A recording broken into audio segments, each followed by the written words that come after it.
Hey, I'd like to welcome you to another episode of the Mission Matters Business Podcast, your source for all things business.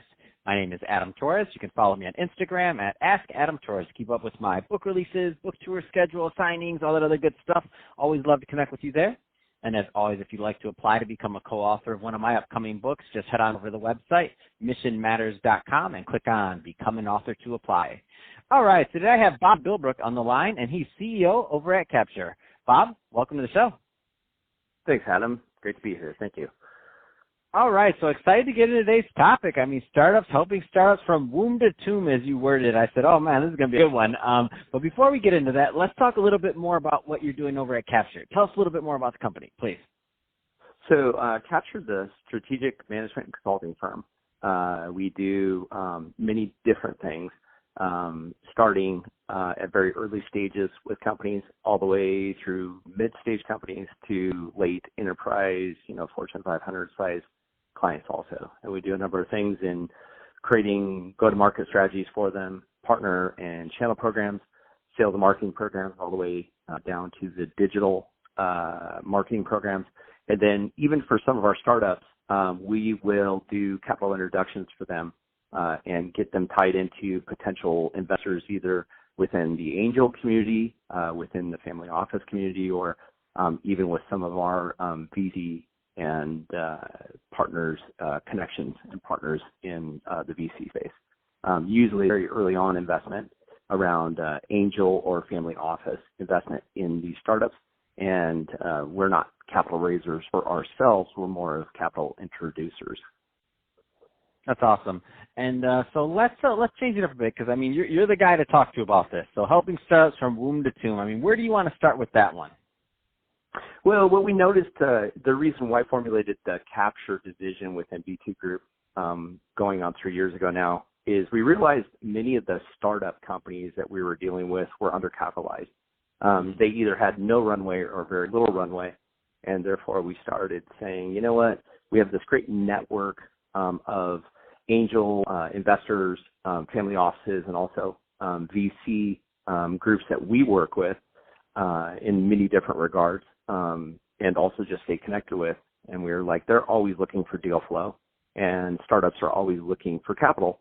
So it was kind of a natural transition for us to start doing what we call capital introductions, which is trying to at least get parties interested in and preparing startups in pitching these capital groups or investors in getting them interested in the different technologies that our startups work within today. Those verticals for us vary. We're very strong in connected health, wellness, fitness, aging, pharma. We also do a lot of work in apps, e-commerce, media, blockchain, mobile, and IoT. So I know this is going to vary from company to company, obviously founder to founder, and experience level. But that being said, you work with a lot of companies. What are some of the challenges that you found some of the founders have in raising capital? Like what makes it more appetizing to your, let's say, introductions versus not? Yeah, I think the number one issue or problem that founders have is raising capital is a full-time job. Mm-hmm. So bringing in a group, which is an understatement. It's 2 full-time jobs, right? Exactly. It's full-time. Yeah, it's 2 full-time jobs. It's a 24/7, endeavor every day for a startup founder or partners to find capital to fuel their company. So partnering with a group like us, like Captjur, B2, it frees them up to do what's important, which is to run their business. We find it's a very nice additive to our services because we already offer partner and channel programs that allow us to build a path to revenue, and we can show that to these investors to show them they have formalized partner and channel programs that now fuel a path to revenue, also help them actually manage those partners in a logical and technical way. And we build all those different technical aspects of those programs, all the jargon and the outline around those programs for them, which brings even more value add to them as they start to put together their pitch decks and, start figuring out valuations and how much, revenue ramp they'll have and different things around, their startup plans. So they go very well. They go hand in hand. All the services. You know, you have to have partners and clients to make money, and that's what investors are looking for. They're looking for a return on their investment within you. You know, in 3 to 4, you know, maximum 5 years. So we kind of put all those pieces together for those startups. So you've really positioned yourself and your companies at the intersection of deal flow is what's kind of taking place. So that being said, any interesting trends or anything that you're noticing just from vantage point in terms of deal flow? I think it's a challenging environment. I mean, speaking as of, you know, at the March timeframe, it's becoming more of a challenging scenario. I think we see a lot of things happening. I mean, if you look at the macro markets, there's a lot of potential bad waters on the horizon. I mean, as you know, talk about the macro sets of the market in the aspect that a lot of airlines, a lot of travel companies, a lot of hotel chains, all these groups are starting to see a slowdown because of the coronavirus. You know, and if it's more hype than actualness, you know, as a factor or not, it doesn't matter. The market's spooked by it, and that's causing people to travel less. It's causing people to congregate less, go out to dinner less. All these things that, you know, do not support the 70% population that we need consumers out there spending to do. So what we see is a massive slowdown. If you couple that with these companies starting to call in on some of their derivative contracts and things like that, I wrote on LinkedIn this morning that, you know, there's 25 banks that hold $222 trillion worth of derivative contracts.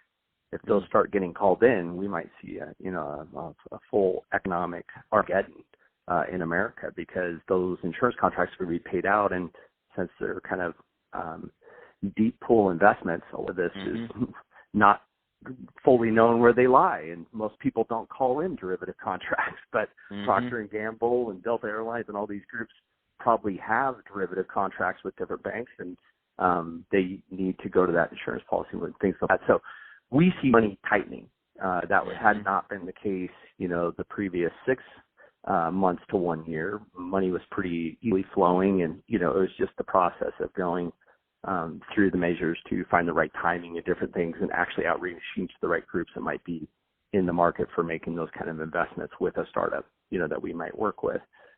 Now I think we're going to see a tightening of that investment.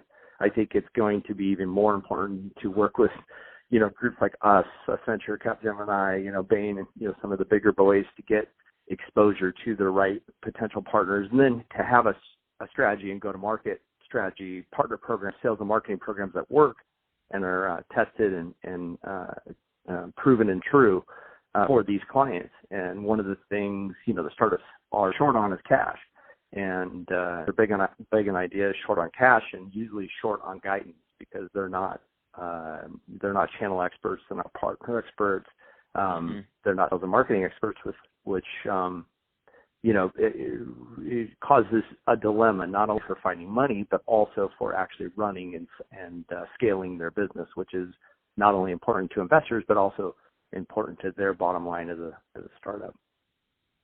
So there's a lot of people listening right now, a lot of business owners, entrepreneurs, executive founders, all the above. I mean, that's my audience. What are the right types of fit to contact Captjur? What are the right types of companies that you like working with?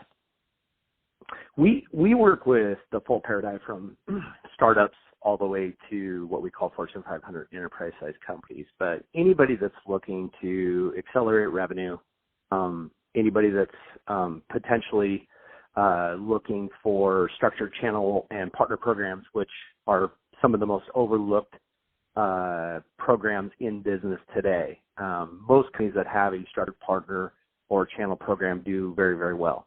And those can consist of many, many different looks and feels, right?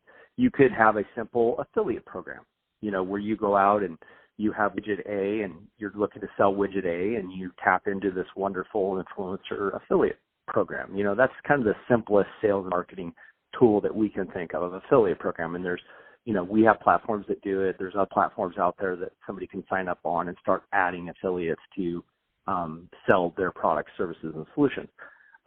There's also, you know, a structured partner and channel program. And any group, in our opinion, any company with any size, from a single employee to 500 or 1,000 employees, should have a structured partner or channel program. And within that structured channel or partner program, it's going to say how you do business with your partners. It's going to say, hey, we're a 2-tier distribution group, or we're direct to consumer, or we're gig economy, or whatever the schema of their channel or partnerships is outlined clearly in that program. And, we put that stuff together. We work with partners to put those programs together, and then we go out to onboard the right partners within those programs to help them grow, their revenue, and, help them with the sales and marketing processes to complement those programs.